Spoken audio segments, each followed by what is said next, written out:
श्री शिवाय नमस्तुभ्यं। राधे राधे।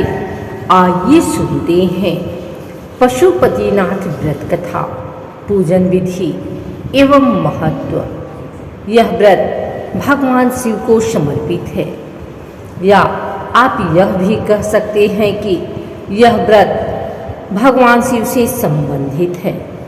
भगवान शिव दीन दयालु हैं। इस व्रत से आपके जीवन की सभी कठिनाई समाप्त हो जाएगी और आपका जीवन आनंदमय हो जाएगा। यह व्रत मुख्य रूप से 5 सोमवार किया जाता है। इस व्रत का प्रारंभ सोमवार के दिन से किया जाता है।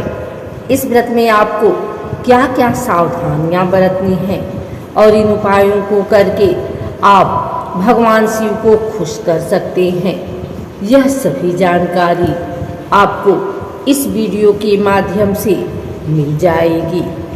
इस व्रत को रखने का नियम यह है कि जिस सोमवार से यह व्रत रखना है उससे एक दिन पहले ब्रह्मचर्य का पालन करें।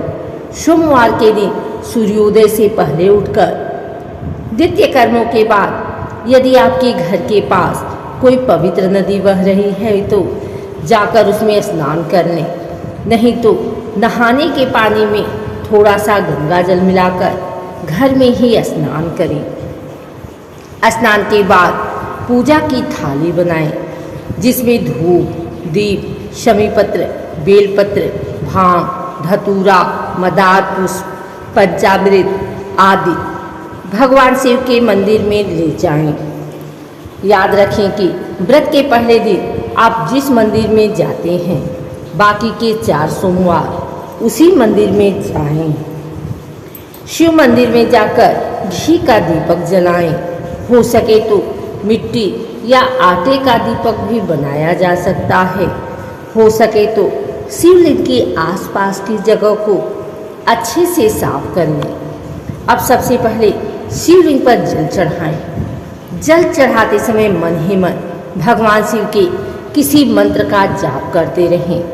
उसके बाद पंचाभिषेक यानी दूध, दही, घी, शहद और अंत में फिर जल चढ़ाएं। पंचाभिषेक करने के बाद शिवलिंग पर बेलपत्र, मदार के फूल आदि पूजन सामग्री चढ़ाकर मिठाई चढ़ाएं। ध्यान रहे कि शिवलिंग से हमेशा धूप, दीप आदि कुछ दूरी पर रखना चाहिए। देखा गया है कि भक्त अक्सर शिवलिंग पर ही अगरबत्ती आदि लगाते हैं, जो सर्वथा अनुचित है। इसके बाद घर आकर फलाहार करें। शाम को दोबारा मंदिर जाएं और 6 दीपक भी साथ ले जाएं। इनमें से 5 दीपक मंदिर में ही जला लें और आखिरी यानी 6ठा दीपक अपने साथ घर ले आएं। घर आकर इस दीपक को प्रवेश द्वार पर अपने दाहिने हाथ से यानी दरवाजे के दाहिने तरफ जलाएं। जो मिठाई आप मंदिर ले गए थे उसे 3 भागों में बांट लें।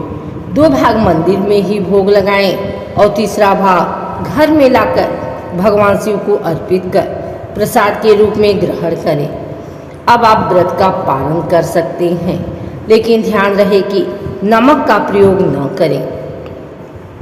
यह क्रम लगातार 5 सोमवार तक करें। पशुपति व्रत 5वें सोमवार को मनाया जाता है। पूजन सामग्री में शुद्धता का विशेष ध्यान दें। शिवलिंग पर चढ़ाए जाने वाले पत्र, मदार के फूल आदि साफ होने चाहिए और ध्यान रहे कि पत्ते कटे या फटे नहीं होने चाहिए। कुछ धार्मिक मान्यताओं के अनुसार सोमवार के दिन बेलपत्र नहीं तोड़ना चाहिए। इसके लिए एक दिन पहले यानी रविवार के दिन बेलपत्र तोड़कर सुरक्षित रख लें। भगवान शिव को प्रिय यह पशुपति व्रत निश्चय ही सभी मनोकामनाओं को पूर्ण करने वाला है। व्रत के दौरान काम, क्रोध, लोभ, मोह और अहंकार जैसे विकारों से दूर रहें। व्रत के दौरान भूलकर भी कभी भी तामसिक पदार्थों का सेवन नहीं करना चाहिए।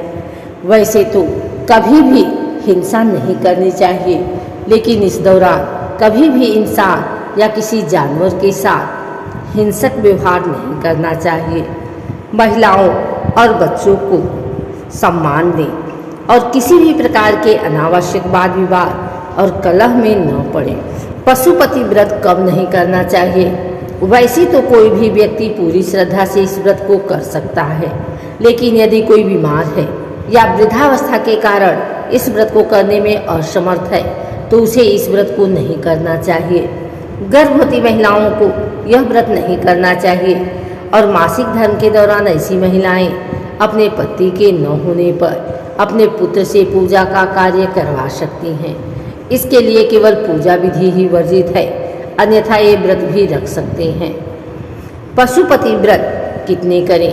मुख्य रूप से सभी को 5 व्रत करने चाहिए। बात का ध्यान अवश्य रखना चाहिए कि जब से आप व्रत शुरू करें उस दिन सोमवार होना आवश्यक है। उसके ठीक 5 सोमवार बाद व्रत को पूर्ण करें। आइए सुनते हैं पशुपतिनाथ व्रत कथा। कथा शुरू करने से पहले अपने साथ कुछ पत्र चावल के दाने लेकर जाएं और वे पत्र उन सभी लोगों को दें जो एक साथ सुन रहे हों, और जब कथा समाप्त हो तो इन पत्रों को मंदिर में चढ़ाएं। इन्हें इधर उधर ना फेंकें। एक बार की बात है, भगवान शिव नेपाल की सुंदर तपोभूमि से आकर्षित होकर एक बार कैलाश छोड़कर यहाँ आए और यहीं ठहरे। इस क्षेत्र में वह लीन सिंह वाले हिरण के रूप में विचरण करने लगे, इसलिए इस क्षेत्र को पशुपति क्षेत्र या मृगस्थली भी कहा जाता है। शिव को इस तरह अनुपस्थित देखकर ब्रह्मा और विष्णु चिंतित हो गए और दोनों देवता भगवान शिव की खोज में निकल पड़े। इस रमणीय क्षेत्र में उसने एक देदीप्यमान मोहक 3 सींग वाला मृग विचरण करते देखा। उन्हें मृग रूपी शिव पर शक होने लगा। योग विद्या से ब्रह्मा जी ने तुरंत पहचान लिया कि यह मृग नहीं बल्कि भगवान आशुतोष हैं। तुरंत ही ब्रह्मा जी उछल पड़े और मृग के सिंग को पकड़ने की कोशिश करने लगे। इससे मृग के सिंग के 3 टुकड़े हो गए। उसी सिंग का एक पवित्र टुकड़ा टूटकर यहाँ पर भी गिर गया, जिसकी वजह से यहाँ महारुद्र जी का जन्म हुआ, जो आगे चलकर पशुपतिनाथ जी के नाम से प्रसिद्ध हुए। भगवान शिव जी की इच्छा के अनुसार भगवान विष्णु ने भगवान शिव को मोक्ष देने के बाद नागमती के ऊंचे टीले पर एक लिंग स्थापित किया, जो पशुपतिनाथ के रूप में प्रसिद्ध हुआ। अगर आपको यह वीडियो अच्छी लगी हो तो इसे लाइक करें, कमेंट करें, शेयर करें। हमारे चैनल को सब्सक्राइब करके बेल नोटिफिकेशन ऑल पर सेट कर लें, ताकि आगे आने वाली वीडियो सबसे पहले आप तक पहुंच सके। धन्यवाद।